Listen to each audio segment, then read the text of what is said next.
Il y a des gens qui partent sans claquer la porte. Ils vont partir en silence, ils vont partir sans un bruit. Et cette fuite, eh bien, c'est une stratégie de survie qui est née de la blessure de rejet.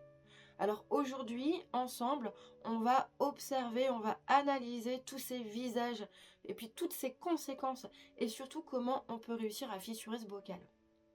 Alors je vous le disais, la fuite est en lien avec le rejet. En fait, c'est quand l'enfant commence à comprendre, à tort ou à raison d'ailleurs, qu'il est de trop, ou qu'il n'était pas attendu, ou qu'il n'était pas désiré, ou qu'il n'est pas bon. Et il va pas se battre, il va pas réclamer, il va juste s'échapper. Il va essayer tant bien que mal de passer entre les mailles du filet sans faire un bruit, sans peser. Ça va devenir une solution magique finalement cette fuite. Parce que quand on n'est pas là, eh bien, personne ne peut nous rejeter. Et ce réflexe, ça va devenir un automatisme. Avant même de comprendre ce qui se passe, on se retire pour éviter d'être blessé. C'est pas une décision tout ça, c'est une stratégie de survie. Alors quels sont ces visages à cette fuite? Eh bien, elle peut avoir 3 visages, 3 formes différentes avec une grande palette de nuances entre les 3. La première, la plus visible, il s'agit de la fuite extérieure. Finalement, c'est quand la personne va se couper, s'isoler, partir, ou changer de conversation, ou changer de sujet quand ça la touche, voire même peut-être ne pas regarder dans les yeux. Ensuite, il y a la fuite invisible, la fuite intérieure. Ça, finalement, il s'agit d'une déconnexion, d'une dissociation. C'est quand la personne est coupée de ses émotions. Elle se vide de l'intérieur et elle donne l'impression d'être présente en surface alors qu'elle est complètement absente à l'intérieur d'elle-même. Et puis la troisième fuite, finalement, la moins facile à repérer, c'est la fuite sociale. C'est quand il y a énormément de relations, beaucoup de mouvements, mais des relations qui sont toutes légères, qui sont sans profondeur. On est sur de la superficialité. Et quelque part, c'est pour donner l'illusion d'être très entouré pour ne jamais être atteint. Un peu comme si les autres pouvaient servir de bouclier. Et puis, j'allais dire que finalement, c'est une méthode assez sophistiquée pour donner l'impression d'être accessible alors qu'on est complètement inaccessible. Voilà pour les 3 visages de la fuite. Maintenant, on va s'intéresser aux conséquences. Les conséquences qui vont toucher principalement au domaine de l'attachement et aux dépendances. Alors, concernant l'attachement, eh bien, si ce schéma de fuite est un système répétitif, bien installé, récurrent, ça va obligatoirement modifier notre façon d'aimer. Et on va toujours conserver une porte de sortie. En fait, ça va être un amour où on va être extrêmement indépendant et où on va se refuser d'une certaine façon à trop s'attacher. On va rester en permanence dans des relations plutôt en surface, rarement en profondeur. Et ça va nous faire glisser vers un fonctionnement type évitant. Et tout ça, eh bien, on va en parler dans une prochaine vidéo parce que c'est un sujet qui demande vraiment qu'on s'y arrête. Concernant les dépendances maintenant, eh bien, la fuite, ça nous vide émotionnellement, ça nous vide de l'intérieur. Et ce vide, eh bien, il a besoin d'être rempli, il a besoin d'être comblé. Et donc, c'est pour ça qu'on va effectivement devenir dépendant à l'alcool, au jeu, au sexe, aux drogues, à l'hypersocialisation également. Voilà un petit peu le contexte. Finalement, ce ne sont pas vraiment des vices, ce sont des tentatives de ne plus sentir l'absence de soi. La fuite nous vide alors que les dépendances nous remplissent.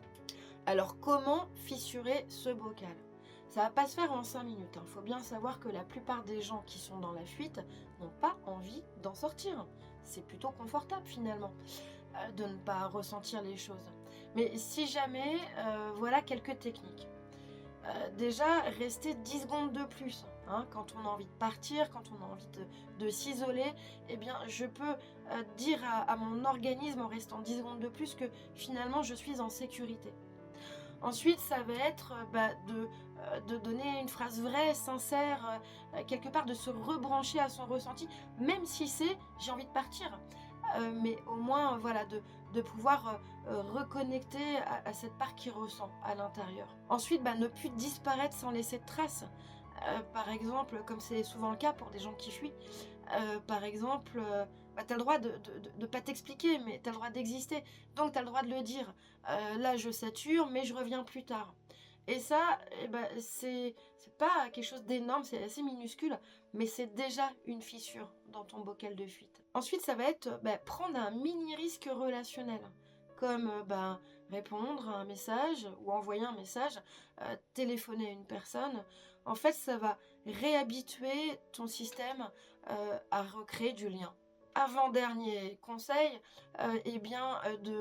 d'être moins dans le paraître quand tu es en lien avec les autres, quand tu es par exemple dans cette configuration d'hypersocialisation, d'être davantage présent, c'est-à-dire j'observe, j'écoute, je m'imprègne finalement de ce que les autres me disent, je regarde dans les yeux et je suis vraiment présent à ce que j'entends. Le dernier point qui est le plus essentiel, le plus capital, c'est de revenir au corps. Parce que les gens qui sont dans la fuite sont dans une fuite corporelle avant tout. Donc revenir au corps, ça va être par exemple des exercices de respiration. Ça peut être entre autres de la cohérence cardiaque. Ça peut être également des exercices quotidiens, des dynamiques ou des disciplines quotidiennes corporelles ou des ancrages. Mais voilà, ça va redonner l'information au système nerveux que l'on peut de nouveau s'habiter. Alors les vrais bénéfices de cette sortie du bocal, je pense que c'est important de les mettre en lumière. C'est déjà que tu vas avoir des relations plus sincères, des relations qui seront plus superficielles, qui seront réellement profondes, auprès de qui tu pourras vraiment te confier. Et puis surtout, tu te donnes l'occasion d'être choisi, parce que si tu n'es jamais là, si tu es tout le temps en train de fuir, on ne va jamais te choisir. Et puis, tu vas aussi donner l'occasion à ton système nerveux de plus vivre tout le temps en alerte. Tu vas pouvoir vivre à partir de tes sensations. Tu vas pouvoir faire des choix plus alignés, plus en cohérence. Des choix qui vont plus partir de tes peurs, mais qui vont partir de ta présence. Et puis surtout, tu vas pouvoir ne plus te fuir toi-même. Et ça, c'est de la puissance brute. En conclusion, sortir de ce bocal, ce n'est pas renoncer à ta protection. C'est juste apprendre un autre moyen de te sentir en sécurité. Une sécurité qui inclut la vie, pas qui t'en sépare. Et ça, c'est un changement qui vaut chaque seconde de courage. J'espère que cet épisode t'aura apporté davantage de compréhension et d'envie de sortir de cette mécanique de fuite. Dans un prochain épisode, nous aborderons un nouveau bocal, mais qui est en lien lui aussi avec la fuite et qui est également émanant de la blessure de rejet. Il s'agit de l'auto-exclusion. Alors je te dis à très vite.